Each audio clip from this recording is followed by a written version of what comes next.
Is this the surprise sequel to The Lost City? Because this movie has more connections to that movie than you actually think.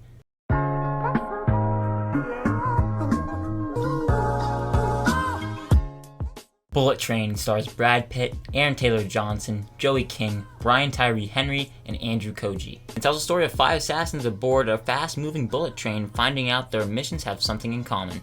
Now, going into Bullet Train, I was fairly excited and intrigued because of not only the cast, but who's behind the movie. David Leitch, who has done a bunch of great work with the past action movies as he was a stunt coordinator. Not only do you have talent in front of the camera, but also behind the camera, and that had me interested. And coming out of the movie, it was a fun time. I was engaged throughout, not really a boring moment, but I am still pretty mixed on it. But let's start off with the positives, because I do have some. One of the big things is this is a hyper-stylized action movie. The directing choices by David Leitch make this a movie that is not really boring to look at. The editing is a big part of that. It doesn't look boring, and it uses the Japan back setting to its advantage. Fun lighting and colors and use of music. And then of course you have David Leitch directing the movie, and he does a great job directing it, specifically in the action sequences. They're arguably the best part about this movie.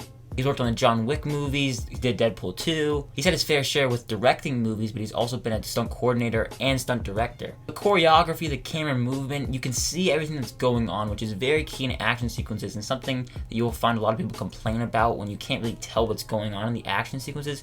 You can tell what's going on in these ones. It's also very violent. If you are someone that likes violent movies, this is a violent movie. It's definitely not a movie for younger audiences, and that is very much so because of the brutality, lots of blood, but I find myself enjoying that aspect of it. Another aspect that I found myself enjoying was Brad Pitt, which, to no surprise, he is the standout of this movie. In terms of all the performances, at least, because I found everyone else's performance, it was fine. They were never bad. The majority of the characters are fairly thin, and that's because of the writing that is pretty poor in terms of character development and depth, but I'll talk about that more in a second. Thank God for Brad Pitt, he nearly carries this movie. You can tell he's obviously having a blast. He brings so much charisma to the role too, and he outshines everyone else, which is such a typical Brad Pitt thing to do. My last big positive with this movie is something that I talked about earlier. I was never bored by this movie. There were a couple scenes that dragged here and there, but other than that, it's exciting, it's fun to watch. Because of how many characters there are in different plot lines, there is something to always be interested in. It's a quick moving movie too. I definitely started to feel the length by the end of it, but that's because the movie was just running low on steam. That's where I will segue into my negatives with the movie, because like I mentioned, it's a movie I'm pretty mixed on. No pun intended, but by the end of it, it goes pretty off the rails. To me, it felt like they needed to tie everything together. All the characters, all the different plot lines, which, okay, that makes sense, but then when they started to tie everything together, it gets way too overly convoluted. It often gets confusing too. That's a big red flag. It's something I don't like saying a lot about movies. If I find a movie confusing, I'm gonna knock it down before that in terms of grading it. It's just twist after twist after twist, and all these characters tying in together, and oh, them, no, they're actually them, and oh, they are tied into this. It feels like a big zigzag. The movie started off by having not a lot of visual effects that I could tell of, at least, or any CGI, none of that. Maybe that just goes to show that it was good, but then by the end of it, the third act, they're just throwing shit at the wall, and it kind of just looks bad. And that's disappointing because the rest of the movie looked pretty good. Then the one scene before the end of the movie, it just looks ugly. It looked like Brad Pitt was just sitting around a blue screen. It was very easy to tell.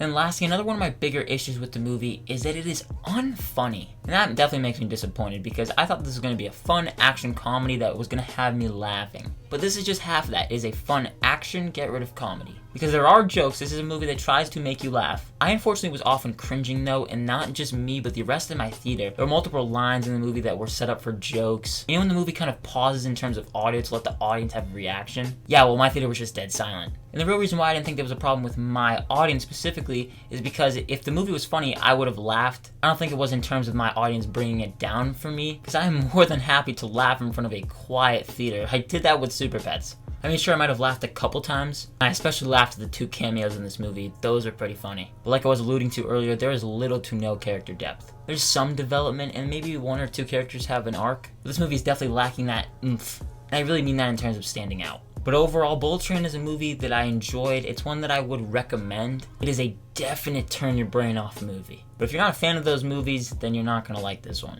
It's hyper stylized. There's some great direction from David Leitch, especially in the action sequences. Brad Pitt nearly steals the show. By the end of it, it got too overly convoluted, too confusing also. And it's a movie that I don't necessarily have the urge to revisit. But I'll tell you what it succeeded at, and that was being entertaining. I'm going to give Bullet Train a C+.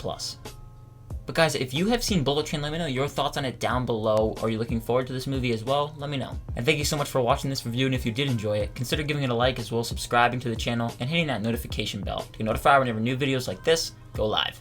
As always, look forward to more videos coming soon. My name is Ben, people call me Meter, and I'll see you guys in the next one.